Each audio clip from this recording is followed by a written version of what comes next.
So let's continue with the hiragana, katakana that we were doing. Okay, so anyway, let's just focus on, I'll make it nice and big. Focus on the katakana over here. So it's to say, like, we want to do a little bit of a review of these, or maybe what I should do, I should put up some words that use hiragana. Do adjectives, because honestly, even if your Japanese is really advanced, you're still going to use a crap load of adjectives, and you can just, for short sentences, you'll just probably just be very adjective based. So I figure let's just do adjectives, because that's how I started learning Japanese, and I could communicate with people basically just with adjectives, even not knowing much. So I think it's a good place to start from. Okay, so we'll start with the one that was on the snap package, which is tanoshii. So here, let me write it in hiragana. That's what it looks like in hiragana. Tanoshii, right? And then in kanji,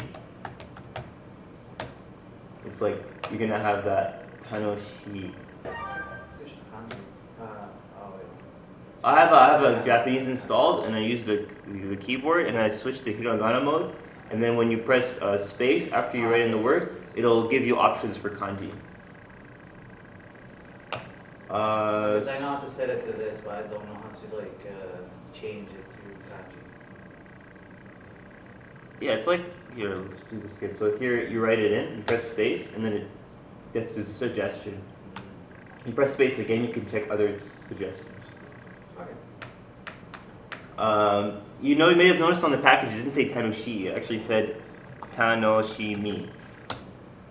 Yeah, tanoshimi. What's the difference? It's just a conjugation basically, so you get it a lot with adjectives. So for tanoshi, it just means fun. Like, oh, that's fun. As in the adjective fun. Whereas tanoshimi is like to have fun. It's more like, yeah, it's more like, yeah, exactly. It's like the verb. Like, tanoshimiku, that's like, please have fun. Yeah, it's exactly, if you were to conjugate it into a verb fully, like, I'm having fun, you can say, tanoshinderu. You would write it like this, tanoshin.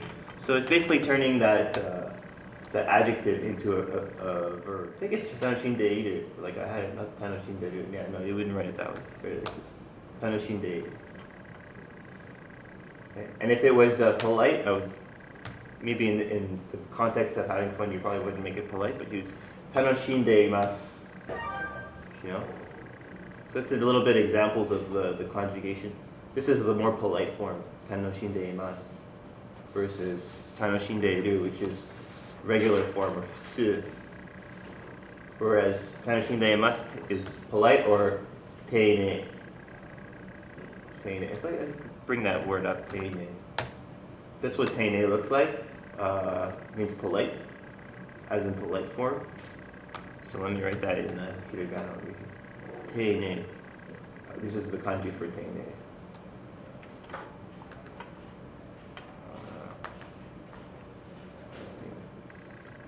You get the idea. So then futsu is just regular form. It's probably good to know these. Futsu is regular, not polite form. Teine. So teine would be tanoshindeimasu, and then futsu would be tanoshindeiru, right? Yeah. Now if you just look at the word iru, it can mean many things, but generally it just means like is, or is in reference to something living, like to not an inanimate object, but like let's say a person or an animal or something that's living. Iru, they're there. Like you're saying that this person is there. Sono hito wa iru. Sono means that. Hito means person. Wa is the particle. Iru is there. Is existing. Is here. Basically. Sono hito wa iru. Okay, that's how you would do it. This is the character for person. Hito. Okay? Let's go into some more adjectives. So if you like it, if you think the snack tastes good, you're going to say, can you read that? Anybody read that? Oishi. That's right, oishi. Let's just say oishi. And if you're going to write in kanji, like, you can get away with not writing kanji for this, people will understand. But it's good that you can read this too. Like, that's what it looks like in kanji. Oishi. Now, I've never really heard anyone say oishi ni or oishinde kudasai. So it's not absolutely the same for every adjective. So I never hear anybody say that. You just hear oishi, yeah, basically oishi. Or if they're gonna say like you want to taste something, you're never use a different word. Use like ajiwao, to taste. This is actually a verb, not an adjective. Ajiwao. But you'll notice that here it has the same character here and here. Right? Notice that?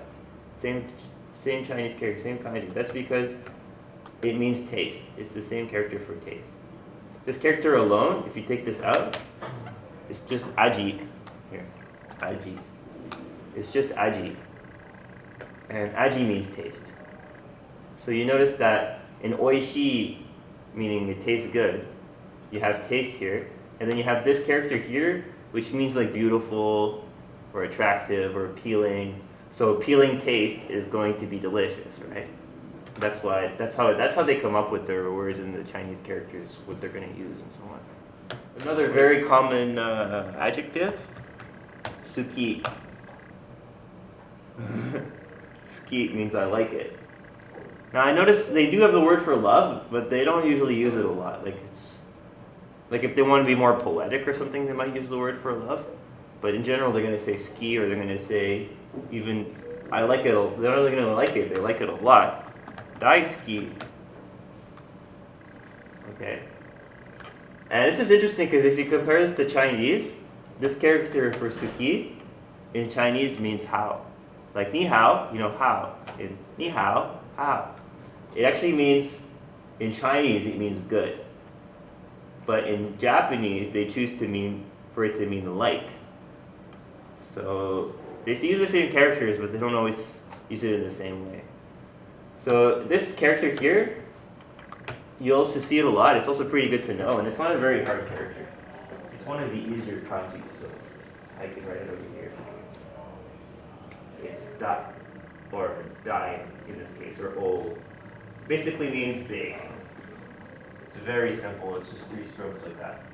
And you see it all over the place, so it's kind of good to know. In Chinese it's da, but anyway, in Japanese it's either dai or o. So in this case it's daisuki, right? I like it a lot. Like that, daisuki. Another verb. Very simple. Maybe we should have started with this one.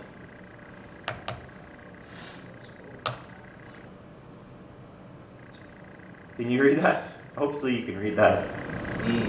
Yeah. This one is the most easy, and it just means good. Like, that's good. Like, ii ne, you're speaking casually. Ii ne. Or if you're speaking polite, ii desu ne. Des is a polite form, it's tei ne. And in this case, you don't, because usually if you're going to use a regular form for des, it's just da. But with adjectives, for some reason you don't use it. Like, they just don't use it. They won't say ii da, unless they're trying to be weird.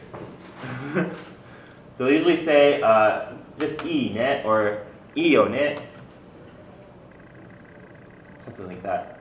Yo is like ne. It's very similar. It's just, instead of being, I think I covered this last week, instead of being like a, like in Canadian English, that's good, eh?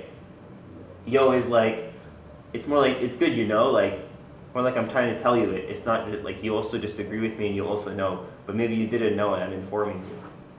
So iyo, like someone's asking, iyo on its own. Someone's asking, can I do this?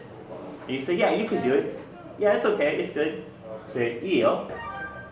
Io. Yeah, you can do it. Because I'm informing you, so that's why it's io.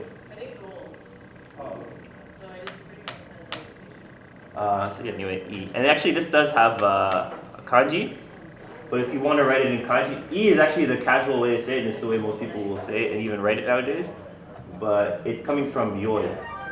It's actually yoi. And there's a character for it too. It looks like that. So this is a character for good. Like, you don't have to memorize all these characters already, but just so you know. Mainly just focus on the words themselves. It's actually, yeah, put them.